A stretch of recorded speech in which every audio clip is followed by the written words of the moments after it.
Hello everyone, good morning. कैसे हैं आप लोग? स्वागत है आपका खान ग्लोबल स्टडीज के ऑफिशियल ऐप पर। मैं आपका जीएस मेंटर ज्ञान प्रकाश झा आपके सामने हाजिर हूं पॉलिटी की अगली क्लास लेकर। And today we are going to discuss parliamentary proceedings. आज हम लोग बात करेंगे संसदीय कार्यवाही की। कि आज हम लोग बात करेंगे क्वेश्चन आवर क्या है। आज हम लोग बात करेंगे कि क्वेश्चन आवर में डिफरेंट टाइप ऑफ क्वेश्चंस क्या क्या हैं, उसके ऊपर हम लोग चर्चा करेंगे और भी कई सारी चीज़ों को हम लोग डिस्कस करेंगे। तो एक बार सभी लोग जुड़ जाएंगे, then we will start the session of today. Hello Vishal, Nitish, Chandresh, बाकी बच्चे भी एक बार जुड़ जाएं and then we will start the session of today. Last class में हम लोगों ने डिफरेंट सेशन ऑफ पार्लियामेंट देख लिया था। ज्वाइंट सेशन क्या होता है, स्पेशल सेशन क्या होता है, budget, monsoon and winter session क्या होता है, और उसके बारे में हम लोगों ने डिटेल में बात करी थी। आज हम लोग चलते हैं उसके आगे। अगला है, याद रखिएगा, लीडर ऑफ लोकसभा। पहले तो आप याद रखेंगे लीडर ऑफ लोकसभा। ये जो लीडर ऑफ लोकसभा क्या होता है, ध्यान से समझिएगा। लोकसभा के नेता, तो इसमें याद रखेंगे अगर प्राइम मिनिस्टर लोकसभा के मेंबर हैं, अगर प्राइम मिनिस्टर लोकसभा के मेंबर हैं तो प्राइम मिनिस्टर लोकसभा के लीडर होते हैं। लोकसभा के लीडर होते हैं यानी लोकसभा के नेता होते हैं। और अगर प्राइम मिनिस्टर राज्यसभा के मेंबर हैं, अगर प्राइम मिनिस्टर राज्यसभा के मेंबर हैं तो पीएम के द्वारा अपॉइंट कोई लोकसभा मेंबर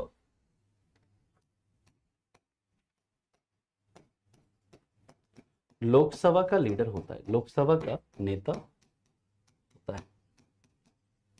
यानी कि मान लीजिए अगर prime minister is member of Lok Sabha then he is leader of Lok Sabha. और अगर प्राइम मिनिस्टर, मान लीजिए, ऐसा तो जरूरी नहीं है ना कि प्राइम मिनिस्टर बनने के लिए लोकसभा का मेंबर होना अनिवार्य है, कोई जरूरी नहीं है ऐसा। प्राइम मिनिस्टर राज्यसभा के भी मेंबर हो सकते हैं, है ना।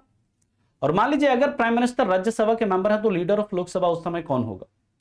तो उस समय प्राइम मिनिस्टर क्या करते हैं, प्रधानमंत्री क्या करते हैं, लोकसभा मतलब रूलिंग पार्टी के ही, यानी कि अपनी पार्टी के, जो उनकी पार्टी है, उनकी पार्टी के जो सबसे सीनियर मोस्ट मेंबर होंगे लोकसभा के अंदर, जो सबसे एक्सपर्ट मेंबर होंगे लोकसभा के अंदर, उनको क्या करते हैं, वो लोकसभा के लीडर अपॉइंट कर देते हैं। इस चीज को आप याद रखेंगे। क्लियर? यहां तक बात समझ में आ गई सभी को?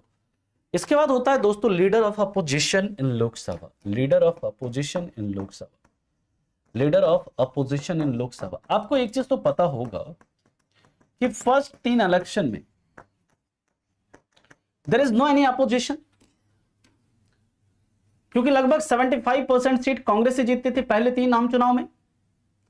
1952 से 57, 57 से 62, फिर 62 से 67। इन चुनाव में कांग्रेस का ही प्रभुत्व था। कांग्रेस का क्या था, 75% सीट लोकसभा में कांग्रेस जीतती थी। लेकिन 1967 में मतलब क्या होता है, पहली बार केरला में मतलब कम्युनिस्ट की सरकार बनती है। फिर धीरे धीरे क्या होता है, रीजनल पार्टी का उदय होता है, विपक्ष मतलब जो क्षेत्रीय दलों का उदय होता है, विपक्षी पार्टी का उदय होता है। और 1969 में जाकर क्या होता है, सबसे पहली बार लोकसभा में लीडर ऑफ अपोजिशन पद का गठन होता है, यानी लोकसभा में विपक्ष का नेता। इस पद का गठन कब हुआ? इस पद का गठन 1969 में हुआ। कब हुआ? 1969 में हुआ।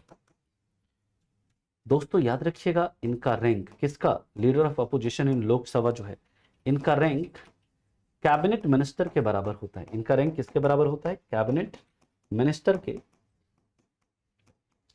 बराबर होता है। इनका रैंक जो होता है कैबिनेट मिनिस्टर के बराबर होता है। यानी इनको सारी सुविधाएं वगैरह कौन सी, कैबिनेट मिनिस्टर वाली मिलती हैं। ठीक है। और याद रखिएगा कि जो office leader of opposition in Lok Sabha किसको मिलता है? दूसरी लोकसभा में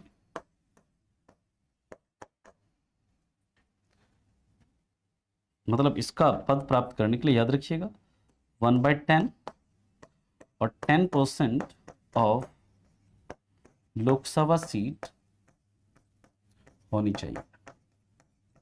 यानी कि मिनिमम आपका क्या होना चाहिए, मिनिमम 1/10 और 1%, 1/10 और 10% ऑफ लोकसभा सीट होनी चाहिए। या तो मतलब दूसरी सबसे बड़ी पार्टी होनी चाहिए, रूलिंग पार्टी के बाद दूसरी सबसे बड़ी पार्टी होनी चाहिए, और साथ ही साथ दूसरी सबसे बड़ी पार्टी होने के साथ साथ क्या होना चाहिए कि जो आपका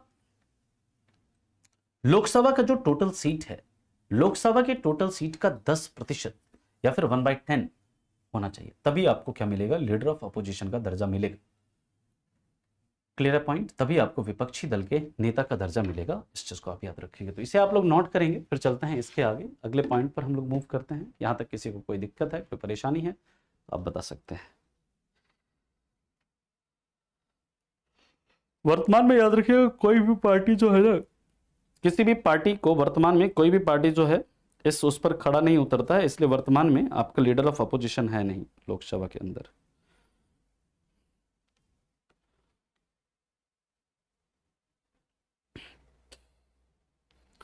और पहले लीडर ऑफ अपोजिशन कौन थे, यह आपसे बन सकता है सवाल। कोई बता सकता है क्या फर्स्ट लीडर ऑफ अपोजिशन कौन थे लोकसभा में? First leader of opposition, first leader of opposition कौन थे लोकसभा के, कोई बता सकता है?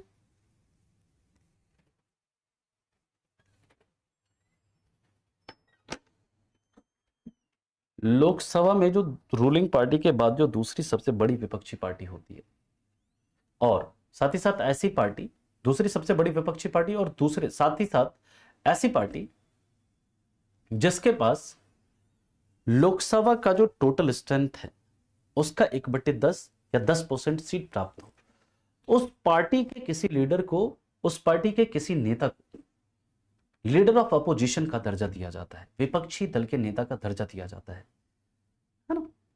क्लियर? नहीं, अरे वो तो पहले गैर कांग्रेसी प्रधानमंत्री थे शिवम, है ना, गैर कांग्रेसी प्राइम मिनिस्टर थे। मैं लीडर ऑफ अपोजिशन की बात कर रहा हूं।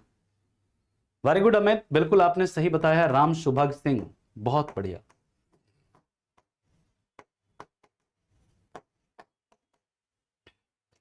ठीक है, चलिए, यहां तक किसी को कोई दिक्कत है, कोई परेशानी है तो बताइए। इसके बाद हम चलते हैं इसके आगे। इसके बाद हम लोग बात करेंगे पार्लियामेंट्री प्रिविलेजेस।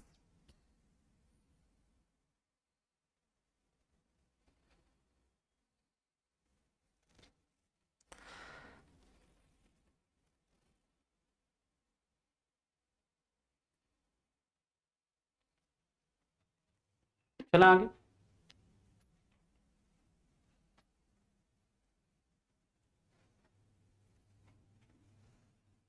इसको कैबिनेट मिनिस्टर का दर्जा मिलता है ना, सौरभ खैर जी, है ना। सभी कैबिनेट मिनिस्टर को सबका कैबिनेट मिनिस्टर का स्टेटस नहीं मिलता है ना जी, है ना। नहीं, कैबिनेट मीटिंग में जा नहीं सकते हैं, स्टेटस बस होता है कैबिनेट मिनिस्टर का, ये कैबिनेट का हिस्सा नहीं होता, इनका रैंक होता है कैबिनेट मिनिस्टर का। ठीक है, नहीं गठबंधन नहीं, कोई पार्टी, पार्टी गठबंधन से नहीं, सिर्फ पार्टी होना चाहिए, कोई से इंडिविजुअल पार्टी को मिलना चाहिए, है ना। गवर्नमेंट फॉर्म करने के लिए अलायंस बनता है, अपोजिशन के लिए अलायंस नहीं बनता है। ठीक है चंद्रेश। 1 का पॉइंट 2 मैंने ये लिखा है, अगर प्राइम मिनिस्टर राज्यसभा के मेंबर हैं, है ना, मान लो ही ना, प्राइम मिनिस्टर जो है वो राज्यसभा के मेंबर है, तो वो लीडर ऑफ लोकसभा तो हो नहीं सकते।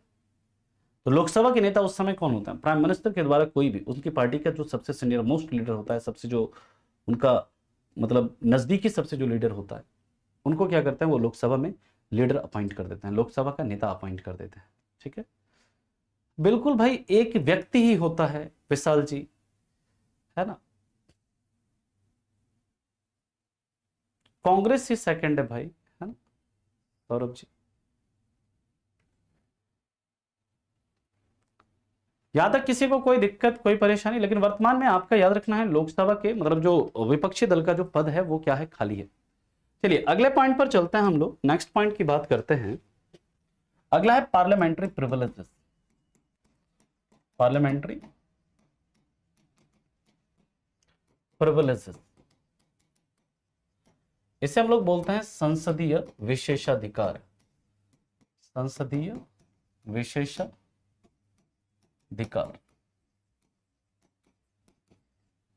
ये किसमें है? इसमें दोस्तों ये है आर्टिकल 105 में। संसदीय विशेषाधिकार की जो बात करी गई है वो किसमें है? 105 में।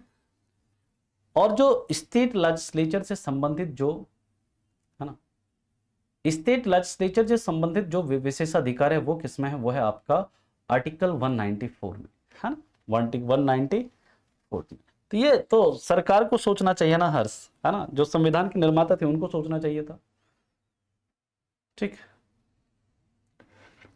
हम लोग जब बात करते हैं पार्लियामेंट्री प्रिविलेजेस में, दो तरह के प्रिविलेजेस हैं। सरकार में तो कई सारी अच्छाइयां हैं, मतलब गवर्नमेंट, मतलब पूरे वर्ल्ड में तो कई सारी अच्छाइयां, क्या सब कुछ गवर्नमेंट ने वो किया हुआ है? नहीं, ठीक है, याद रखेंगे। पहला है individual privileges, individual privileges, individual privilege, यानी इंडिविजुअल प्रिविलेजेस की बात करते हैं तो ये है क्या? व्यक्तिगत विशेषाधिकार, व्यक्तिगत विशेषाधिकार। ध्यान से समझिएगा, ये जो पार्लियामेंट, यानी कि जैसे एक बार आप मेंबर ऑफ पार्लियामेंट बन जाते हैं, जैसे एक बार आप एमपी बन जाते हैं, आपको कुछ विशिष्ट अधिकार मिल जाते हैं, उसी को हम लोग क्या बोलते हैं? Parliamentary privileges. संसद बनने के कारण आपको जो अधिकार मिलते हैं वो क्या है? पार्लियामेंट्री प्रिविलेजेस है। सबसे पहला यहां पर याद रखिएगा कि किसी भी एमपी को, किसी भी एमपी, चाहे वो लोकसभा का हो या राज्यसभा का हो, किसी भी एमपी को पार्लियामेंट के अंदर दिए गए किसी स्टेटमेंट के लिए, पार्लियामेंट के अंदर दिए गए किसी स्टेटमेंट के लिए, पार्लियामेंट के अंदर दिए गए किसी स्टेटमेंट के लिए किसी कोर्ट में नहीं बुला सकते, किसी कोर्ट में नहीं बुला सकते, किसी कोर्ट में नहीं बुला सकते हैं, है ना। मान लीजिए कि कोई एमपी है लोकसभा के अंदर, मान लीजिए कि अमित शाह जी ने राहुल गांधी को कह दिया कि राहुल गांधी चोर है, राहुल गांधी पागल है ना, कुछ भी कहते, या राहुल गांधी ने मोदी जी को कह दिया कि मोदी जी चोर हैं, ये कुछ भी, मोदी जी पागल हैं, ये हैं वो हैं, कुछ भी, संसद के अंदर एक दूसरे के ऊपर टीका टिप्पणी चल रही है, क्या इसको लेकर अमित शाह या राहुल गांधी ये सब क्या किसी कोर्ट में जा सकते हैं कि ये राहुल गांधी ने हमें संसद के अंदर चोर बोला, मैं इनके ऊपर डेफेमेशन का केस करूंगा, इन्होंने मुझे पागल बोला, मैं इनके ऊपर डेफेमेशन का केस करूंगा, ऐसा कर सकते हैं? नहीं।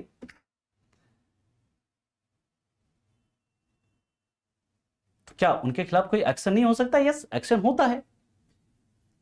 वो एक्शन कौन लेते हैं? जो हाउस के जो प्रेजाइडिंग ऑफिसर होते हैं वो लेते हैं, जो भी सदन के पीठासीन अधिकारी होते हैं वो लेते हैं, उनको सस्पेंड कर सकते हैं हाउस से, हाउस की प्रोसीडिंग्स से कुछ समय के लिए क्या कर सकते हैं? बाहर कर सकते हैं। क्लियर?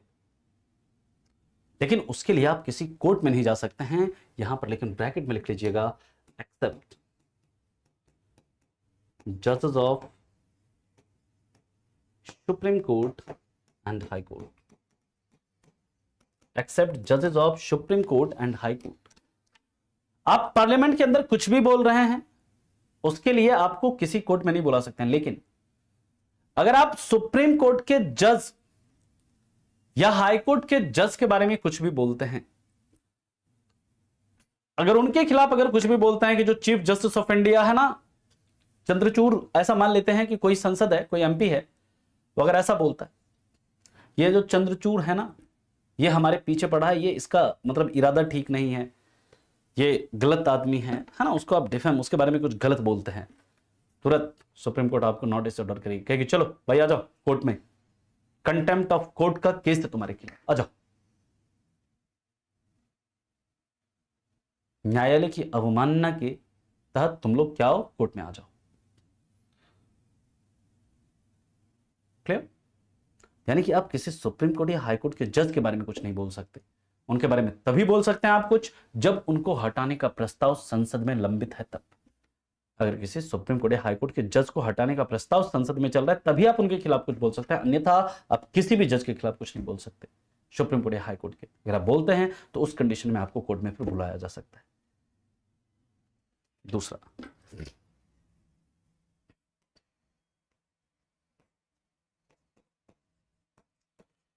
किसी भी एमपी को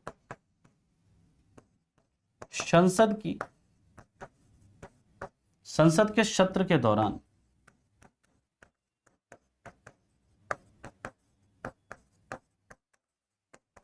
किसी कोर्ट में, किसी न्यायालय में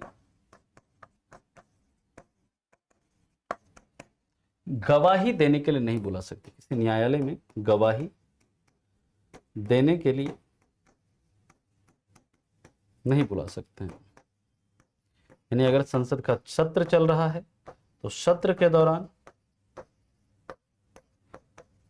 उनको किसी भी न्यायालय में गवाही देने के लिए नहीं बुलाया जा सकता है। इस चीज को आप याद रखेंगे, है ना। फटाफट पहले आप इतना लिखेंगे, फिर चलते हैं इसके आगे, अगले पॉइंट पर मूव करते हैं।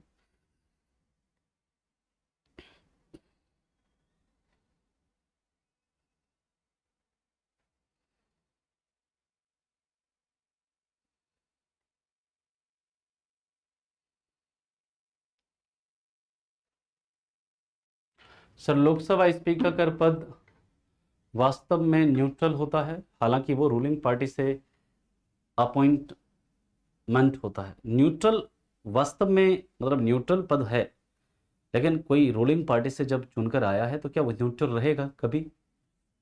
मतलब न्यूट्रल रहना चाहिए, लेकिन न्यूट्रल होता है क्या? नहीं होता है ना। तभी तो अगर कोई रूलिंग पार्टी का एमपी, कोई रूलिंग पार्टी का मेंबर अगर डिफेक्शन करता है तो तुरंत एक्शन लेते हैं, लेकिन कोई दूसरे दल का अगर रूलिंग पार्टी को ज्वाइन करता है तो डिफेक्शन होता है क्या? नहीं होता, क्योंकि होना तो न्यूट्रल चाहिए, लेकिन होता है क्या न्यूट्रल? बिल्कुल नहीं होता, है ना। सर, हमारी कंट्री में मोस्टली स्ट्रेंथ सुप्रीम कोर्ट को है, किसी को नहीं माफ करता है। हाँ, बिल्कुल नहीं करता है ना। यहाँ तुम क्या पता पूछने के लिए आए हो सौरभ, की पढ़ने के लिए आए हो? कौन कहाँ से है, मतलब हद है। क्या करना है, कुछ भिजवाना है क्या किसी के यहाँ? पढ़ने आए हो, पढ़ लो। कहाँ से हो, कोई यहाँ से हो, वहां से हो, पता नहीं। चलिए, यहां तक किसी को कोई दिक्कत? अगला याद रखिएगा, कोई भी एमपी हाउस में यानी सदन में अपने इच्छा से मतदान कर सकता है, वोट कर सकता है। यानी भी कोई भी एमपी है वो जिस भी हाउस का मेंबर है उस हाउस में अपनी इच्छा से मतदान कर सकता है, लेकिन एक कंडीशन में वो अपनी इच्छा से मतदान नहीं कर सकता। कहेंगे सर वो कंडीशन कौन सा है? एक्सेप्ट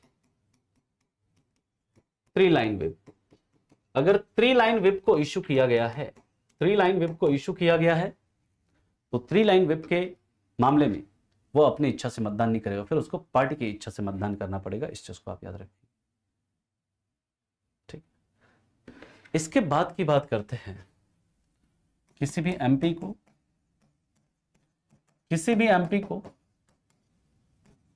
सिविल मामलों में यानी कि विधायी मामलों में, विधिक मामलों में संसद का सत्र शुरू होने के 40 दिन पहले, संसद का सत्र शुरू होने के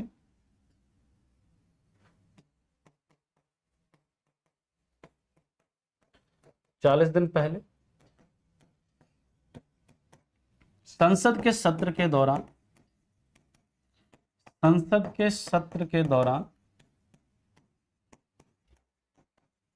तथा संसद का सत्र समाप्त होने के 40 दिन बाद तक गिरफ्तार नहीं कर सकते। संसद का सत्र समाप्त होने के 40 दिन बाद तक गिरफ्तार नहीं कर सकते।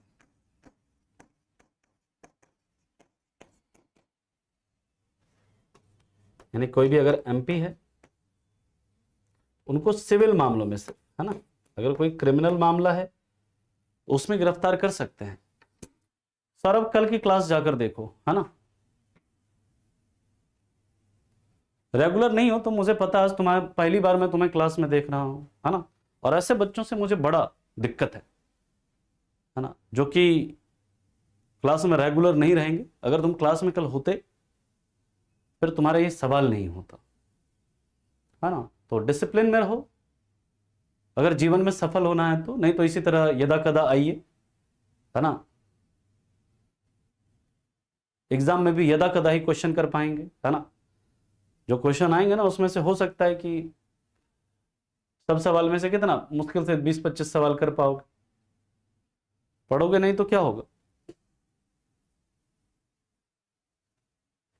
सत्र को बोलते हैं या कुछ और, सत्र को सेशन बोलते हैं, सेशन हिंदी में, इंग्लिश में सेशन बोलते हैं संसद के सत्र को, सेशन ऑफ पार्लियामेंट, है ना। यानी कि कोई भी सिविल मामला है, उस सिविल मामले में उसे गिरफ्तार नहीं कर सकते हैं संसद का सत्र के दौरान, यानी कि जब पार्लियामेंट का सेशन चल रहा है उस दौरान, उसके 40 दिन पहले और उसके 40 दिन बाद तक। यहां तक किसी को कोई दिक्कत है, कोई परेशानी है तो बताइए, फिर हम अगले पॉइंट पर मूव करेंगे।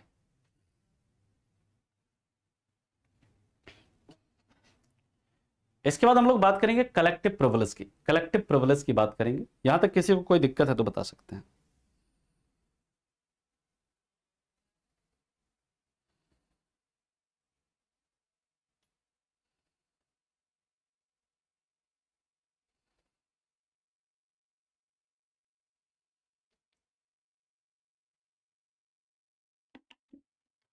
सर एथिक्स कमेटी भी होती है, चेकिंग बिहेवियर ऑफ एमपी, जो डिस्क्वालीफाई कर सकते हैं। देखिए एथिक्स कमेटी एमपी के बिहेवियर को चेक करती है, वो डिस्क्वालीफाई नहीं कर सकती है ना।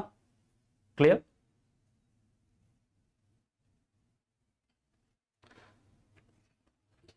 चलो सर लास्ट वाला लाइन क्लियर नहीं हुआ। अरे मान लो कि तुम एमपी हो, तुम्हारे ऊपर तलाक का मतलब या फिर संपत्ति का कोई केस है ना, प्रॉपर्टी का कोई मामला है, कोई डिस्प्यूट है, जो सिविल मामले हैं, उस मामलों में ना आपको संसद के सत्र के दौरान, संसद का सत्र समाप्त होने के 40 दिन बाद तक, संसद के सत्र शुरू होने के 40 दिन पहले तक आपको गिरफ्तार नहीं कर सकते हैं, है ना। क्लियर है। चलिए नेक्स्ट है collective privileges. Collective privileges, collective privilege की जब बात करते हैं, कलेक्टिव प्रिविलेज वैसे हम लोग बोलते हैं सामूहिक विशेषाधिकार। अब संसद का ना सामूहिक विशेषाधिकार भी, पूरे संसद का,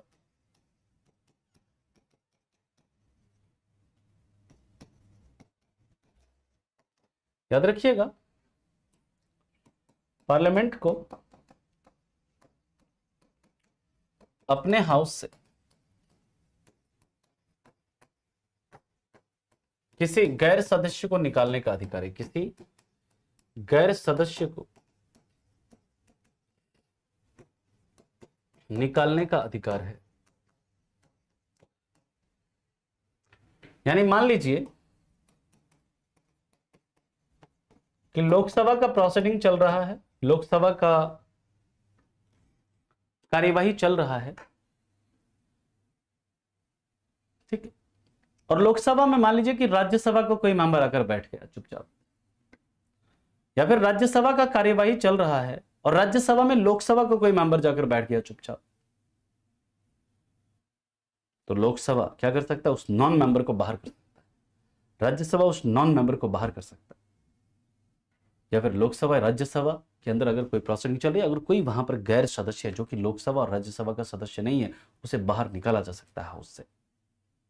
ये संसद का सामूहिक विशेषाधिकार है। लेकिन याद रखिएगा नोट में, अगर कोई मिनिस्टर है, अगर कोई मंत्री है, अगर कोई मंत्री है, मिनिस्टर है, यानी कि काउंसिल ऑफ मिनिस्टर का मेंबर है, अगर कोई मिनिस्टर है तो उसे पार्लियामेंट, तो वह पार्लियामेंट के दोनों हाउस के प्रोसीडिंग्स में, तो वह पार्लियामेंट के दोनों हाउस के प्रोसीडिंग, दोनों हाउस के कार्यवाही में, प्रोसीडिंग्स में हिस्सा ले सकता है, हिस्सा ले सकता है, बोल सकता है, दोनों हाउस में क्या कर सकता है, बोल सकता है, लेकिन वोट वह उसी हाउस में कर सकता है, वोट वह उसी हाउस में कर सकता है जिस हाउस का वह मेंबर है, जिस हाउस का वह मेंबर है। यानी कि मान लीजिए जैसे मोदी जी मंत्री हैं, प्रधानमंत्री हैं, अमित शाह मंत्री हैं, या ऐसे कोई भी मिनिस्टर, भले वो लोकसभा के मेंबर है, वो लोकसभा में भी हिस्सा ले सकते हैं, राज्यसभा में भी। देखते हैं मोदी जी राज्यसभा में भी जाकर बोलते हैं, जितने भी मंत्री हैं वो राज्यसभा में भी शामिल होते हैं, राज्यसभा में भी जाकर बोलते हैं, लोकसभा में भी शामिल हो सकते हैं, दोनों ही हाउस में शामिल होते हैं, दोनों जगह वो बोल सकते हैं। लेकिन जब किसी बिल पर मतदान की बारी आती है, जब किसी विधेयक पर वोट करने की बारी आती है, वो उसी हाउस में वोट कर सकते हैं जिस हाउस से क्या है, वो मेंबर है। मान लीजिए अगर कोई मंत्री लोकसभा में मेंबर है और राज्यसभा में वोटिंग चल रही है और वो राज्यसभा में पार्टिसिपेट कर, राज्यसभा में बोल रहा है, वो वहां पर वोट करेगा नहीं। वो वोट कहां पर करेगा, सिर्फ और सिर्फ कहां पर करेगा, वो। क्लियर? ये बात समझ में आ गई? तो ये दूसरा याद रखिएगा, पार्लियामेंट को अपनी प्रोसीडिंग्स को, पार्लियामेंट को अपनी प्रोसीडिंग को, अपनी मतलब जो कार्यवाही है प्रोसीडिंग को पब्लिश करने ना करने का पूरा अधिकार है, पब्लिश करने या ना करने का पूरा अधिकार है। यानी मान लीजिए जैसे अभी आप देखते हैं ना टीवी पर, संसद टीवी है या जो आपका कई सारा संसद का यूट्यूब चैनल है, वहां पर उसकी गतिविधि लाइव रहती है, वहां की प्रोसीडिंग्स जो है लाइव चलती है कि क्या क्या हो रहा है। अगर चाहे पार्लियामेंट उसे बंद करना तो पार्लियामेंट उसे बंद भी कर सकती है, क्योंकि पार्लियामेंट को यह पूरा अधिकार है, पार्लियामेंट को अपनी गतिविधियों को, अपने प्रोसीडिंग्स को पब्लिश करने का या ना करने का पूरा अधिकार है। वो चाहे तो कर भी सकती है, चाहे तो नहीं भी कर सकती है। साथ ही साथ याद रखिएगा पार्लियामेंट को अपने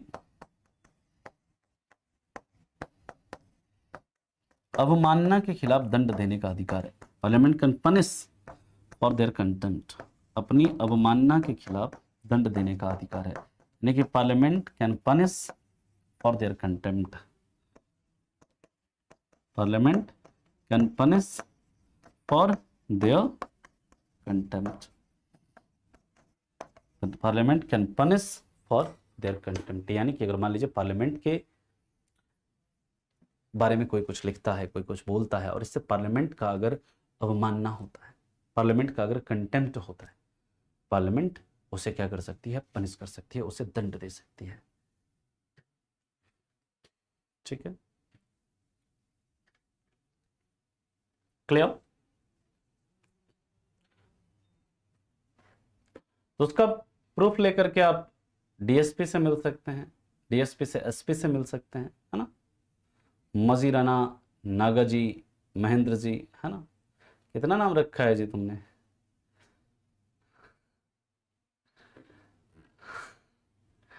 चलिए, यहां तक किसी को कोई दिक्कत? हाँ, अटॉर्नी जनरल को भी सारे पार्लियामेंट्री प्रिविलेजेस अवेलेबल होते हैं। ठीक है, क्लियर?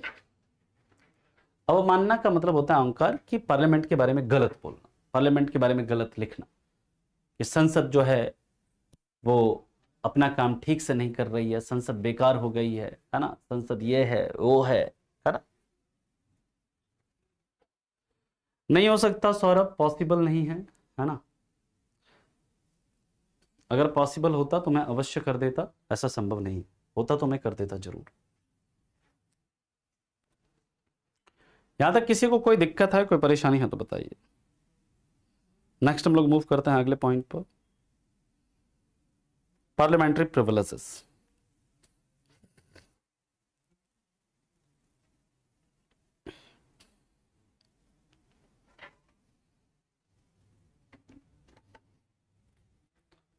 चला, चलिए नेक्स्ट है पार्लियामेंट्री प्रोसीडिंग्स, संसदीय गतिविधियां।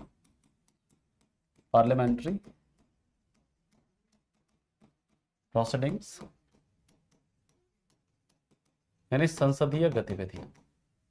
देखिए संसदीय गतिविधि जो है ना, ये कब से कब तक होता है? मंडे टू फ्राइडे तक ही चलता है parliament, Monday to Friday. Lok Sabha में जो गतिविधि होती है कब से कब तक? 11 बजे सुबह से लेकर 5 बजे शाम तक, सॉरी 6 बजे शाम तक लोकसभा कार्य करती है, 6 PM तक। और जो राज्यसभा, ये 11 बजे से लेकर कब तक काम करती है? शाम में 5 बजे तक, ठीक। और पार्लियामेंट्री गतिविधि के अंदर दोस्तों जो 12 बजे से 11 बजे से लेकर जो 12 बजे तक का समय होता है, 11 बजे से लेकर 12 बजे तक का समय, उसे हम लोग बोलते हैं क्या? Question hour. और क्वेश्चन आवर के जस्ट बाद, क्वेश्चन आवर या जिसे हम क्या कहते हैं? प्रश्नकाल। और प्रश्नकाल के जस्ट बाद क्या होता है आपका? 12 से 1 बजे के बीच में आपका क्या होता है? 0 आवर होता है। 0 आवर या जिसे हम क्या कहते हैं? शून्यकाल। अब ये प्रश्नकाल और शून्यकाल क्या होता है, इसके ऊपर हम लोग बात करते हैं। पहले आप इतना लिखेंगे, ठीक है? हाँ बिल्कुल किया जा सकता है। नहीं, MP के कंटेम्प्ट पर नहीं, MP के कंटेम्प्ट पर नहीं भाई, पार्लियामेंट के कंटेम्प्ट पर पनिश कर सकते हैं, है ना? MP के कंटेम्प्ट पर नहीं।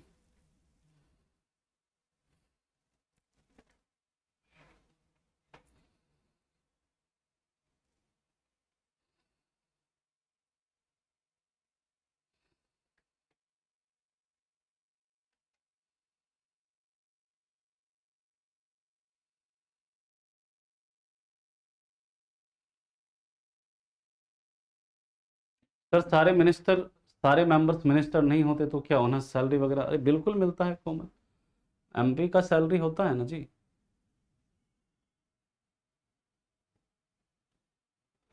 बिल्कुल कर सकते हैं, है ना? IAS IPS उसमें क्या करते हैं, हो सकता है उनको कुछ मतलब अलग अलग तरीका पनिशमेंट होता है, किसी भी तरह का पनिशमेंट वो दे सकते हैं कि इतने पौधे लगाने हैं, है ना? या फिर 2 दिन तक सस्पेंड रहना है, बहुत मतलब नॉर्मल पनिशमेंट होता है, ऐसा नहीं कि जेल नहीं भेज देते हैं, है ना? आपने देखा भी होगा उनको क्या कि समथिंग पौधे वगैरह लगाने का ऐसा कुछ दिया गया था, या आप इतने पौधे लगाएंगे, इस तरह का पनिशमेंट था, है ना? चलिए नेक्स्ट हम लोग बात करते हैं इसके बाद।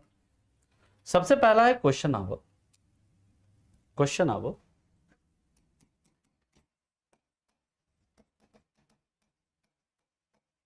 प्रश्नकाल। याद रखिएगा पार्लियामेंट्री एक्टिविटी का सबसे पहला घंटा, पार्लियामेंट्री एक्टिविटी का फर्स्ट आवर है, मतलब पार्लियामेंट की जो संसद की जो कार्यवाही शुरू होती है इसे शुरू होती है, क्वेश्चन आवर से ही शुरू होती है। और याद रखिएगा ये कब से कब तक? 11 AM से 12 PM तक होता है। और इसमें दोस्तों याद रखिएगा 3 प्रकार के प्रश्न पूछे जाते हैं, इसमें 3 प्रकार के प्रश्न पूछे जाते हैं।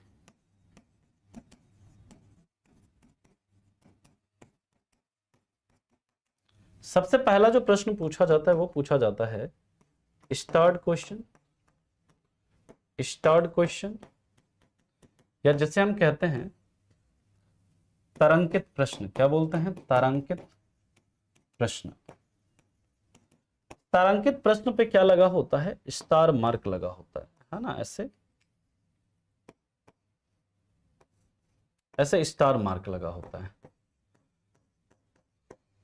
इससे क्या पता चलता है तारांकित प्रश्न से?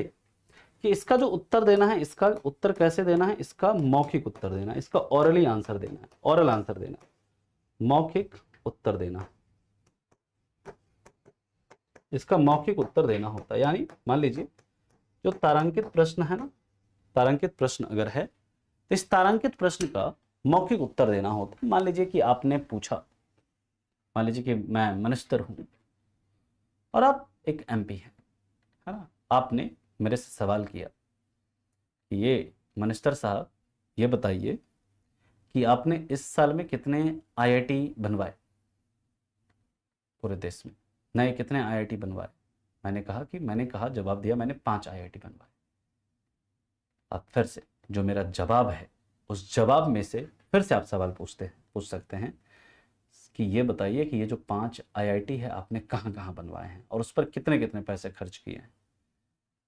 यानी कि यहां पर क्या है कि जो भी जवाब दिया जाता है उस जवाब में से आप फिर से सवाल पूछ सकते हो, उस जवाब में से आप फिर से क्वेश्चन कर सकते हैं। यानी कि याद रखिएगा कि इसमें पूरक प्रश्न पूछा जा सकता है, इसमें सप्लीमेंट्री क्वेश्चन पूछा जा सकता है, इसमें सप्लीमेंट्री क्वेश्चन पूछा जा सकता है, इसमें पूरक प्रश्न पूछे जा सकते हैं, पूछे जा सकते हैं। और टोटल दोस्तों याद रखिएगा एक दिन में टोटल कितने स्टार क्वेश्चन पूछे जा सकते हैं? 20 क्वेश्चन। एक दिन में कुल 20 स्टार क्वेश्चन तारांकित प्रश्न पूछे जा सकते हैं। दोस्तों लोकसभा में जो आपका पूछा जाता है स्टार क्वेश्चन वो ग्रीन पेपर पर पूछा जाता है, हरे पेपर पर पूछा जाता है। और राज्यसभा में जो स्टार क्वेश्चन पूछा जाता है वो कैसे पेपर पर? पिंक पेपर पर पूछा जाता है, याद रखिए पिंक पेपर पर पूछा जाता है। ठीक है, पहले आप इतना लिखेंगे, फिर चलते हैं इसके आगे, बात करते हैं अतारांकित प्रश्न की और फिर बात करेंगे अल्प सूचना प्रश्न की, फिर हम लोग आएंगे 0 आवर पर।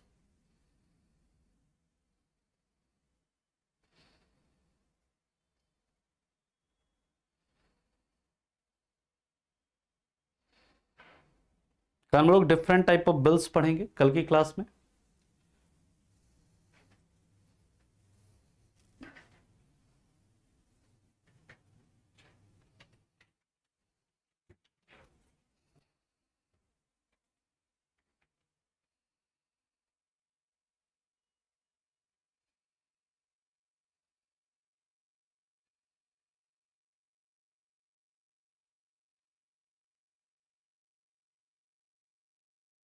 अरे 20 क्वेश्चन का मतलब है कि डेली आप जो तारांकित प्रश्न है ना उसमें आप 20 ही सवाल पूछ सकते हैं, 20 से ज्यादा नहीं। नहीं गौरव जी, आएंगे तो अभी पता चलेगा है ना कि क्या होता है।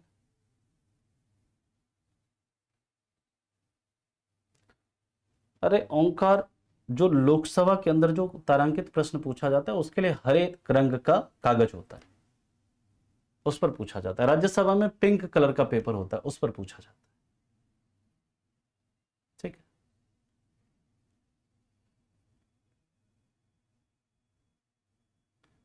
मतलब नॉर्मली मिनिस्टर को ही पूछते हैं क्योंकि ये जो क्वेश्चन आवर है, क्वेश्चन आवर, 0 आवर, ये सब क्या है? ये जो एग्जीक्यूटिव के ऊपर जो चेक एंड बैलेंस लगाने के लिए है, एग्जीक्यूटिव अपना काम सही से कर सकती है या करती है या कर रही है या नहीं कर रही है। और एग्जीक्यूटिव में कौन होता है? काउंसिल ऑफ मिनिस्टर होता है। तो सामान्यतः मंत्रियों से ही पूछा जा सकता है, ऐसा नहीं कि नॉन मिनिस्टर से भी आप पूछ सकते हैं, लेकिन यहाँ पर सामान्यतः मंत्रियों से ही पूछा जाता है। ठीक है, क्योंकि ये डिवाइस है, क्वेश्चन आवर जो है एक प्रकार का डिवाइस है, एक प्रकार का मतलब ये क्या कहते हैं तरीका है जिससे कि जो लेजिस्लेटिव है, जो विधायिका है, वो कार्यपालिका पर अपना नियंत्रण रखती है। लेजिस्लेटिव जो है एग्जीक्यूटिव को क्या करती है? कंट्रोल करती है। कैसे? क्वेश्चन आवर, क्वेश्चन पूछ करके। हाँ बताओ कितने एम्स बनवाए, कितने आईआईटी बनवाए, कितना रोड पर कितना पैसा खर्चा किया। ओके, बिल्कुल मैंडेटरी होता है ना भाई कुल 20 क्वेश्चन पूछ सकते हैं, है ना, कुल 20 क्वेश्चन पूछ सकते हैं।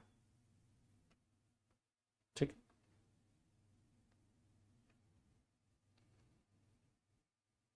क्लियर?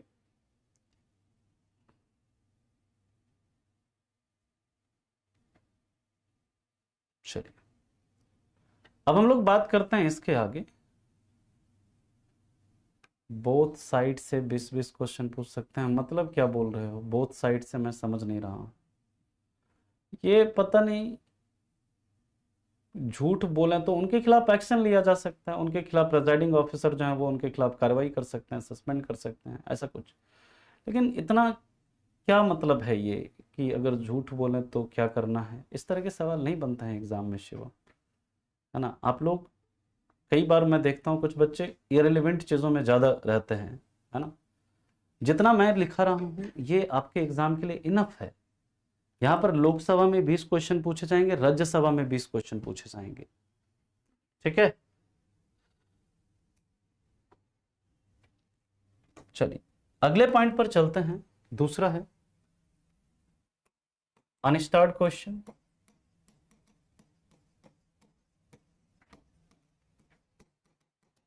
अतारांकित प्रश्न, इस पर कोई मार्क नहीं होता, नो स्टार मार्क।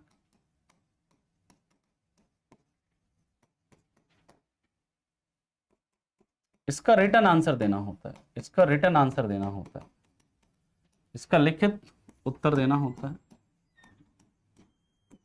इसका लिखित उत्तर देना होता है।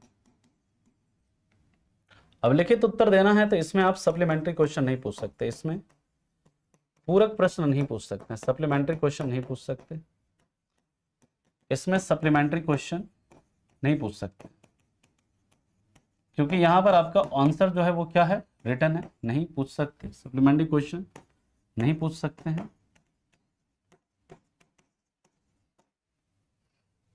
ठीक, और याद रखिएगा एक दिन में कुल कैसे कितने 155 तारांकित प्रश्न पूछे जा सकते हैं, 155 अतारांकित प्रश्न पूछे जा सकते हैं, अनस्टार्ड क्वेश्चन पूछे जा सकते हैं।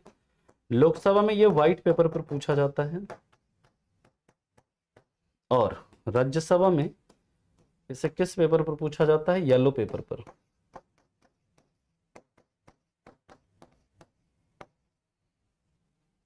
ठीक है, कौन पूछता है क्वेश्चन, क्वेश्चन आकर बाहर से जो हम लोग जाते हैं पूछने के लिए, रोहन, तो विचित्र है यार, जो मेंबर ऑफ पार्लियामेंट है, एमपीज हैं, वही पूछेंगे ना। इतने देर से पूरा पार्लियामेंट पढ़ रहे हैं हम लोग, तो जो एमपीज होते हैं वही पूछते हैं सवाल। मान लीजिए आप एमपी हैं, आपको मतलब मैंने क्या बोला कि ये क्वेश्चन आवर जो है, प्रश्न, ये जो डिफरेंट टाइप ऑफ क्वेश्चन है, ये लेजिस्लेटिव जो है एग्जीक्यूटिव पर अपना कंट्रोल रखती है कि एग्जीक्यूटिव अपना सही से काम कर रही है कि नहीं कर रही है। एग्जीक्यूटिव में कौन आते हैं, मंत्रिपरिषद के सदस्य, मंत्री लोग आते हैं, और लेजिस्लेटिव में जो मेंबर ऑफ नॉर्मल जो एमपीज हैं, है ना, विपक्ष के मिनिस्टर नहीं। विपक्ष का पहले मिनिस्टर कहां होता है गौरव, विपक्ष के मेंबर्स, रूलिंग पार्टी के मेंबर से भी पूछ सकते हैं, ऐसा नहीं है कि विपक्ष के मेंबर से, सिर्फ रूलिंग पार्टी के मेंबर से भी पूछ सकते हैं, मिनिस्टर से, जितने भी एमपी हैं वो पूछ सकते हैं। क्लियर, ताकि लेजिस्लेटिव अपना क्या करे, अपना कंट्रोल रखे किसके ऊपर, एग्जीक्यूटिव के ऊपर। हाजी आशुतोष जी, है ना, ये पता नहीं यार तुम लोग 20 क्वेश्चन से आगे बढ़ ही नहीं रहे हो। टोटल मिलाकर के एक दिन में 20 क्वेश्चन पूछा जा सकता है लोकसभा में, 20 तारांकित प्रश्न पूछा जा सकता है, अतारांकित प्रश्न 155 पूछे जा सकते हैं। ठीक है, चलिए इसके बाद की बात करते हैं। अगला है short notice question, short notice question या फिर अल्प सूचना प्रश्न। देखिए ये एक प्रकार का क्या है ना, ये एक प्रकार का तारांकित प्रश्न नहीं होता है, लेकिन यहां पर ना मतलब इंफॉर्मेशन दे करके पूछना पड़ता है, ऐसा नहीं एट रैंडम नहीं पूछ सकते आप। अच्छा, मिनिस्टर और मेंबर में डिफरेंस, काजल आपने मंत्रिपरिषद वाली क्लास नहीं करी है तो जाकर कर लीजिए आप, है ना। मैंने पूरा council of minister, prime minister पूरा डिटेल में करा रखा है। ये काफी बच्चे मैं देखता हूं, काफी बच्चे हैं इसमें जो कि रेगुलर नहीं है क्लास में। प्लीज बी रेगुलर, जाकर काउंसिल ऑफ मिनिस्टर वाला लेक्चर देखिए, क्या डिफरेंस है पता चल जाएगा। अल्प सूचना प्रश्न की अगर बात करते हैं हम लोग, तो याद रखिएगा अल्प सूचना प्रश्न जो है इसे 10 दिन की सूचना देकर पूछते हैं।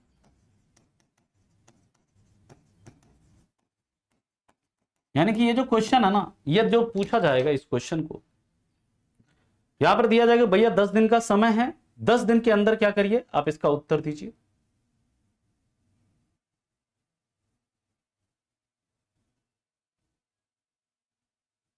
है ना। दूसरी बात, इसका मौखिक उत्तर देना होता है, इसका ओरल आंसर देना होता है, ओरल आंसर देना होता है। और याद रखिएगा कि इसमें सप्लीमेंट्री क्वेश्चन पूछ सकते हैं, बिल्कुल पूछ सकते हैं, इसमें सप्लीमेंट्री क्वेश्चन पूछ सकते हैं, बिल्कुल पूछ सकते हैं। इसमें सप्लीमेंट्री क्वेश्चन यानी पूरक प्रश्न पूछ सकते हैं, पूरक प्रश्न पूछ सकते हैं। साथ ही साथ याद रखिएगा एक दिन में टोटल ऐसे कितने क्वेश्चन पूछे जाते हैं, 230।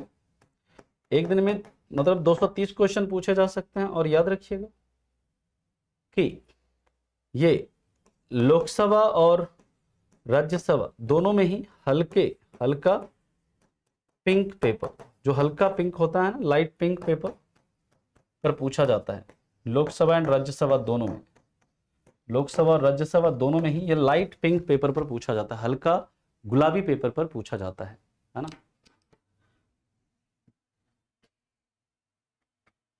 सर सब मेंबर्स को टाइम मिलता है? अरे भाई कुल मिलाकर के 20 क्वेश्चन पूछा जाता है विशाल जी, है ना,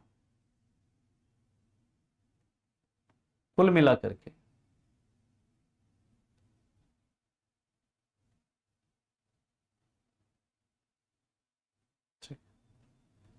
सौरभ जी ये जो है किसने मतलब जो 145 क्वेश्चन है ना उसका रिटर्न आंसर नहीं दे, 155 क्वेश्चन है सबसे पहले तो, 145 नहीं है, उसका रिटर्न आंसर देना होता है, मौखिक नहीं देना होता है ना। क्लियर है पॉइंट। और जो 230 यहां पर क्वेश्चन पूछा जाता है यहां पर पहले से सूचना देकर के पूछते हैं, ठीक है।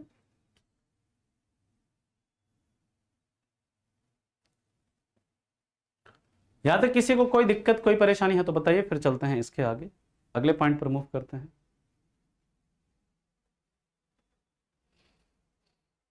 अब हम लोग बात करते हैं, अगला है जीरो आवर।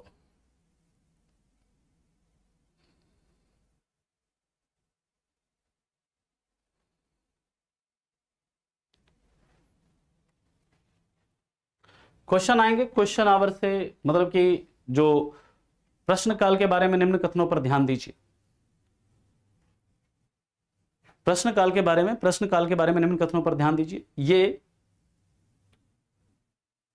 12 से 1 बजे तक का कार्यकाल होता है, ये 0 आवर के बाद का कार्य घंटा होता है, और इसमें 2 तरह के प्रश्न पूछे जा सकते हैं और पूछ लिया जाएगा इसमें से कौन सा कथन सही है, कौन सा कथन गलत है, ठीक है। अब हम लोग बात करते हैं इसके आगे,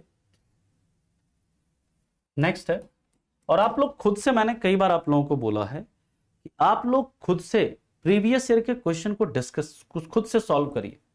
मैंने बार बार बोला है कि कम से कम 10 साल के पेपर को आप लोग सॉल्व करें, पीवाईक्यूज क्वेश्चन को, और लगभग क्वेश्चंस, हर एक क्वेश्चन ऑलमोस्ट जहां तक अभी हमने टॉपिक किया हुआ है सारे क्वेश्चन आपके नोट से सॉल्व हो जाएंगे। कोई ऐसा क्वेश्चन नहीं होगा जो कि आपके नोट से सॉल्व नहीं होगा, ठीक है। नेक्स्ट है, इसके बाद हम लोग बात करते हैं जीरो आवर। जीरो आवर या जिसे हम लोग कहते हैं शून्यकाल, शून्यकाल स्पेलिंग देख लीजिएगा शून्यकाल। यहां पर जीरो आवर की जब बात करते हैं तो ये 12 बजे से 1 बजे तक का समय होता है, यानी कि क्वेश्चन आवर के जस्ट बाद का जो आवर होता है उसे जीरो आवर कहते हैं। इसकी शुरुआत कब से हुई थी? याद रखिएगा 1962 में स्टार्ट हुआ, ये 1962 में स्टार्ट हुआ। और याद रखिएगा ये संसदीय गतिविधि में भारतीय संसद की देन है, ये संसदीय गतिविधि में इंडियन पार्लियामेंट की देन है, भारतीय संसद की देन है, इंडियन पार्लियामेंट की देन है। यानी जीरो आवर का कॉन्सेप्ट ही भारत ने ही स्टार्ट किया, कब? 1962 में।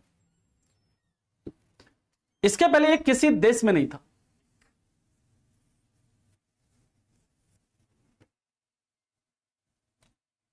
भारत ने इसकी शुरुआत कब से करी? 1962 से करी। सर इसमें होता क्या था? याद रखिएगा इसमें पब्लिक इंपॉर्टेंस से रिलेटेड, इसमें पब्लिक इंपॉर्टेंस से रिलेटेड इशू डिस्कस किए जाते हैं, इशू डिस्कस किए जाते हैं, है ना। अभी जैसे है ना, आप लोग 12 बजे खोलना, अभी 12 बजे जैसे क्लास खत्म होता है तो 12:30 के आसपास आप मतलब अभी संसद का सत्र देखना खोल करके, आपको देखना वहां पर जो डिस्कशन चल रहा होगा वो क्या चल रहा होगा, वो 0 आवर चल रहा होगा। पब्लिक इंपॉर्टेंस से रिलेटेड इशू डिस्कस किए जाते हैं, जैसे बेरोजगारी, है ना, अभी जैसे इलेक्टोरल बॉन्ड वाला मुद्दा पूरा चल रहा होगा, है ना, अभी जो लास्ट में बदायूं में जो कोई हिंसा हो गया, है ना, उसके ऊपर चर्चा चल रहा होगा। जो पब्लिक इंपॉर्टेंस से रिलेटेड जो इशू हैं उसको क्या किया जाता है, डिस्कस किया जाता है किसमें, इसके अंदर। क्लियर? संसद टीवी पर देख सकते हैं सौरभ खैर जी, है ना, बताइए। संसद टीवी के ऊपर जाकर आप देख सकते हैं। यहां तक किसी को कोई दिक्कत है, कोई परेशानी है तो बताइए। अब हम लोग दोस्तों इसके बाद बात करेंगे legislative power of parliament. Legislative power of parliament, यहां तक किसी को कोई दिक्कत, कोई परेशानी?